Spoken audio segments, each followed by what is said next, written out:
جوش ملی آبادی کا پہلا کارنامہ حق کو پہچان کر قبول کرنا. الذین آمنوا.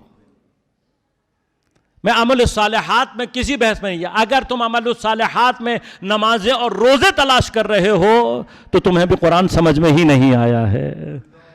عمل صالح اصلاح معاشرہ ہے. اور اگر آپ جوش ملی آبادی کی شاعری کو اٹھائیں تو اپنے دور میں اصلاح اور انقلاب کا وہ نظریہ پیش کیا ہے جو ابھی تک دنیا میں متعارف نہیں ہوا تھا کہ کیسے کربلا کی سرزمین سے عزائے محض کو نہیں لینا بلکہ خود عزائے سید الشہداء کی کیفیت کو جب تک انقلاب کا جوش نہ ملے کربلا ادھوری رہ جاتی ہے. کربلا تو مکمل ہی اس وقت ہوتی ہے جب حسین کے خون پر زینب السجاد کے خطبوں کی للکار جمع ہو جائے. بس یاد رکھنا اگر ماتم کے لیے ہاتھ سینے پہ تو پڑ رہا ہو لیکن زبان سے لفظ اپنے زور کے ظالموں کے خلاف نہ ہو نکل رہا ہو تو تم نے کربلا کو آدھا لیا ہے. لیکن ہر وہ ماتمی جو ماتم کرنے کے بعد اپنے زمانے کے ظالم کے سامنے مقاومت کرنا چاہتا ہے وہ پورا کربلا کا وارث ہے.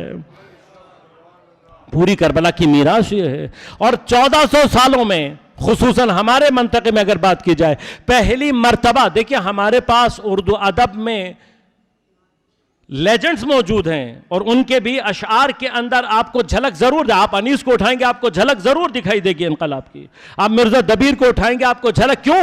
اس لیے کہ جو کربلا سے واقف ہوا ہو یہ ممکن ہی نہیں ہے کہ اس کے خون میں انقلاب کا جوش موجود نہ ہو, اس کے قلم میں انقلاب کا جوش موجود نہ ہو. جو عزادار سید الشہداء ہو اور انقلابی نہ ہو یہ فیصلہ آپ خود کریں.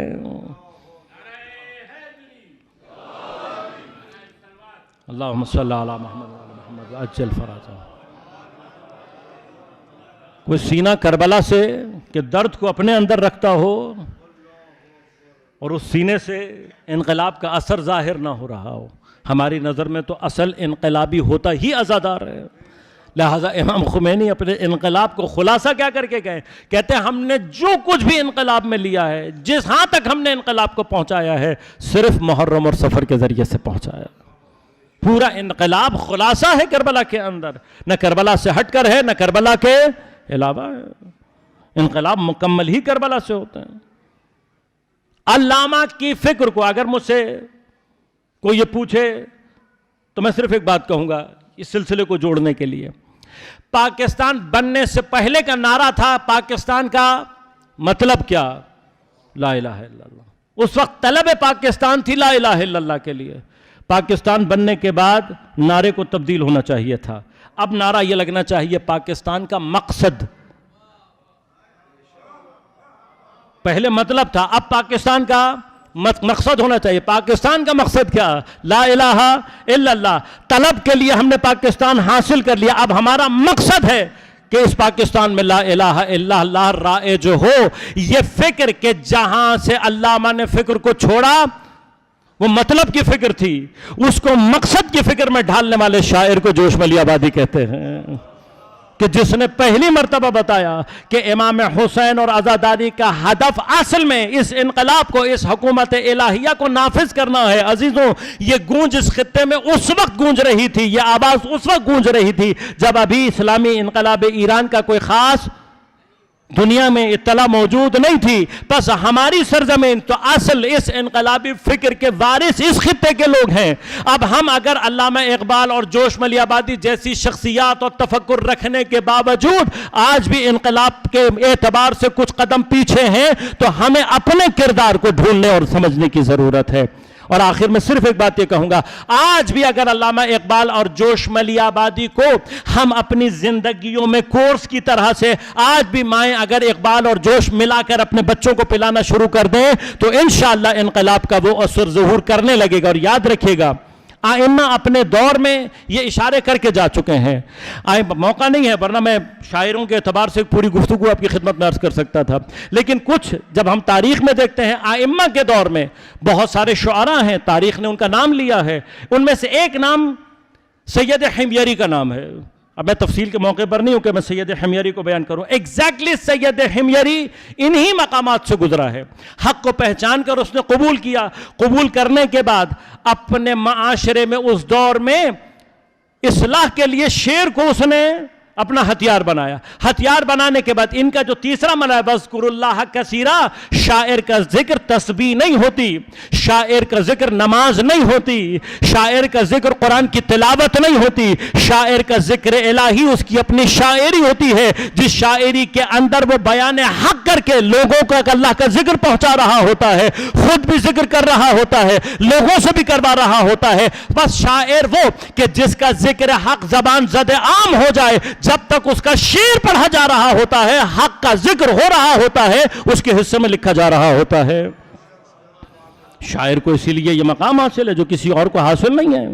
خطیب کا جملہ کتنے لوگوں کو یاد رہتا ہے، مقرر کی تقریر کتنے لوگوں کو یاد رہتی ہے، لیکن شاعر کا شعر ذہن میں جا کر ثبت ہو جاتا ہے، اور جب تک زبان پر وہ شعر باقی رہتا ہے، حق کا تذکرہ خود بخود جاری رہتا ہے. یہ تو ہم نے اپنے معاشرے میں یہ خرابیاں پیدا کی ہیں. آج ہماری مائیں بہنیں ادب سے دور ہیں، ان تمام چیزوں سے دور ہیں. ان چیزوں کو رائج کرنے کی ضرورت ہے. شاعر تیسرے مرحلے پہ خود سید ہمیری، اس نے اپنے پورے کلام پھر کیا کیا سید ہمیری نے؟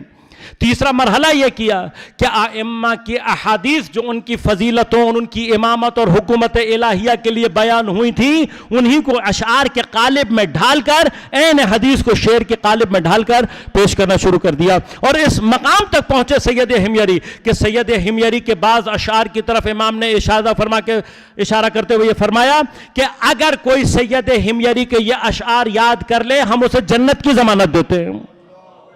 اب سوال یہ پیدا ہوتا ہے، اس کا معنی کیا ہے؟ کیا اس سے مراد صرف زبانی رٹا لگا کر مثلا میں جاؤں اور جا کر عربی کے وہ شعر نکالوں، شعر نکالنے کے بعد ان کو زبانی رٹا لگا لوں، مجھے یہ نہ پتہ لگے کہ شاعر نے میں کہا کیا ہے، اس شعر کا مطلب کیا ہے؟ نہیں، یہاں پر حفظ سے مراد کیا ہے؟ یہاں پر حفظ سے مراد یہ ہے کہ مجھے بھی وہ شعر سمجھ میں آیا ہو، عملی طور پر اس شعر کی میرے اندر سے بھی کوئی ظہور ہو رہا ہو، پھر میں اپنے بچوں میں انتقال دے رہا ہوں، وہ شعر میرے بچوں میں جا کر بھی وہی کیفیت پیدا کر رہا ہو، یہ حفظ ہے. اب سوال یہ پیدا ہوتا ہے، کیا یہ راستہ سید ہمیری کے بعد بند ہو گیا؟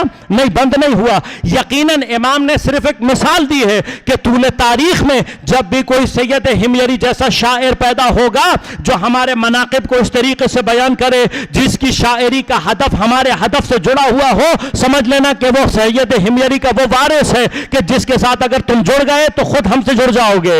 بس اب غور کرو، طول تاریخ میں وہ شعراء تلاش کرنے کی ضرورت ہے کہ جنہوں نے اپنی شاعری کے ہدف کو کربلا کے ہدف کے ساتھ جوڑا ہے.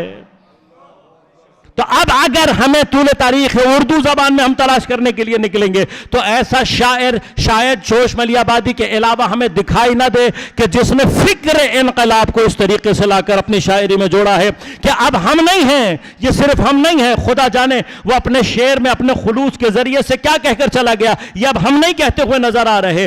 ہر قوم، ہر ملت، ہر فرقہ، ہر کوئی جس وقت بیداری انسانیت کی بات کرتا ہے، اپنے آپ کو کربلا کا وارث بنانے کی کوشش کرتا ہے، وہ جوش کے شعر کو استعمال کر کے یہ کہتا ہے، انسان کو بیدار تو ہو لینے دو، ہر قوم پکارے گی ہمارے ہم.